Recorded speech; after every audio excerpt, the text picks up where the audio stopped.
স্বাগতম জানাইছোঁ এইটো ইউটিউব চেনেলত। আজিৰ ভিডিঅ'ত আমি আলোচনা কৰিম NCERT মেথমেটিক্সৰ ক্লাছ 9ৰ এক্সাৰচাইজ নম্বৰ 2.3 কুৱেশ্যন নম্বৰ 6ৰ বিষয়ে। তো চোৱা এইটো নতুন গণিতৰ কুৱেশ্যন নম্বৰ 6 হয়। যিটো কুৱেশ্যন পুৰণি গণিতত হয়তো দিয়া আছিল, কিন্তু কুৱেশ্যন নম্বৰ 7, 8 বাকী যিখিনি আছে এইখিনি পুৰণি কিতাপত নাই, কিন্তু নতুন কিতাপত দিয়া আছে। তো চোৱা এক্সাৰচাইজ নম্বৰ এইটো আছে 2.3ৰ কুৱেশ্যন নম্বৰ হৈছে 6। কি কৈছে, যদি x square plus p of x plus q আৰু x square plus mx plus n বহুপদ দুটা x প্লাস a এর এটা সাধারণ উৎপাদক হয়, তেন্তে প্রমাণ করা যে a is equals to q minus n divided by p minus m এটো দিয়া আছে। তো চোৱা আমি ইয়াতে লিখিম যে যেহেতু x প্লাস a এটা কি হয় উৎপাদক উৎপাদক হলে দিয়াৰ ফলে আমি ক'ব পাৰিম যে x plus a is equals to 0, তেতিয়াহ'লে x is equals to কি আহিব মাইনাছ a হৈ গ'ল। x is equals to কি আহিব মাইনাছ a। এতিয়া আমি এনেকৈ ধৰি ললো যে লেট p of x মানে হৈছে ইয়াতে x square plus px plus q আৰু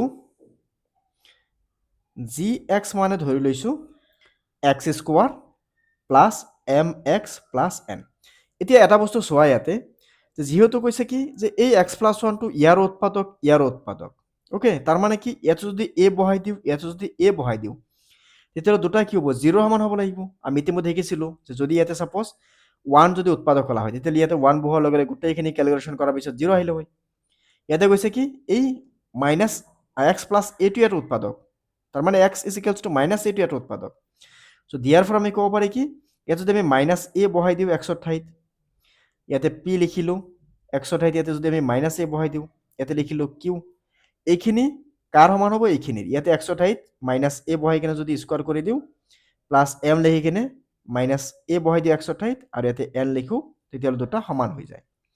এতিয়া মাইনাস a কি স্কোয়ার কৰিলে কি আহিব e আহিব, প্লাসৰ লগত মাইনাস ইনটু কৰিলে মাইনাস, p ৰ লগত ইনটু কৰিলে কি আহিব pa, প্লাস ইয়াতে ৰাখি দিয়া q, মাইনাস a কি স্কোয়াৰ কৰিলে কি আহিব a স্কোয়াৰ হৈ যাব, প্লাসৰ লগত মাইনাস ইনটু কৰিলে মাইনাস, ইয়াতে থাকিল m প্লাস ইয়াতে থাকিল n। ওকে, এইখিনি ৰাখি দিলো। এতিয়া মই কি বনাব লাগে, ইয়াতে ওপৰত ৰাখিব লাগে q মাইনাস n।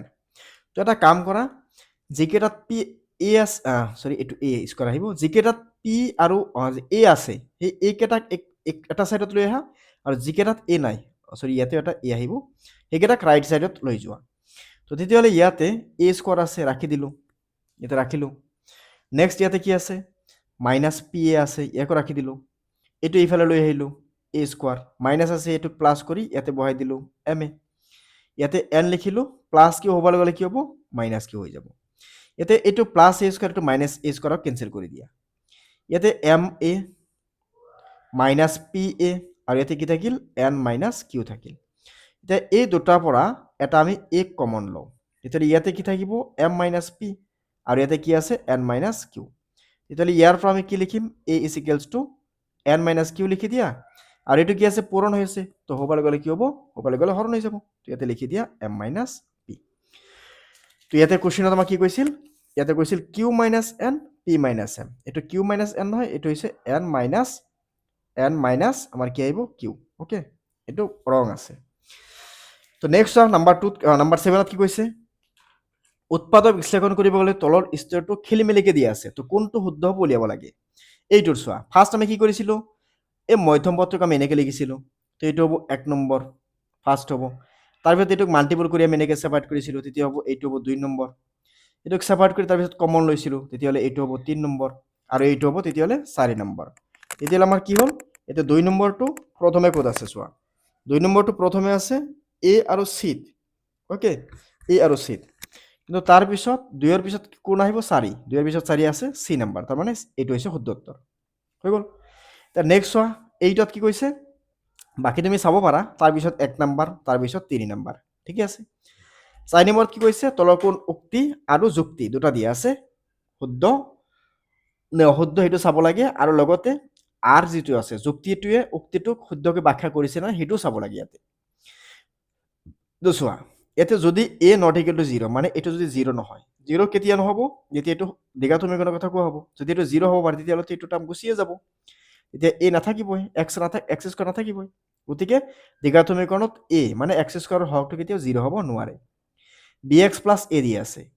এতিয়া কি কৈছে এক্স মাইনাছ এ সম্পূৰ্ণ হৰণ যায়, তেতিয়াহ'লে এ স্কোৱাৰ প্লাছ বি প্লাছ ইয়াতে কি আছে 1, এই গোটেইখিনি 0 হ'ব লাগিব, কথাটোতো শুদ্ধ। তেতিয়াহ'লে গোটেইখিনিক আমি কেলকুলেট কৰাৰ পিছত এক্সৰ ভেলু বহোৱাৰ পিছত যদি 0 হয় তেতিয়াহ'লে আমি কি কওঁ, উৎপাদক বুলি কওঁ। ঠিক হৈছে, এক্স মাইনাছ এ ৰাশিটো এফ অফ এক্সৰ উৎপাদক হয় যদি এফ অফ এ মানে 0 হয়।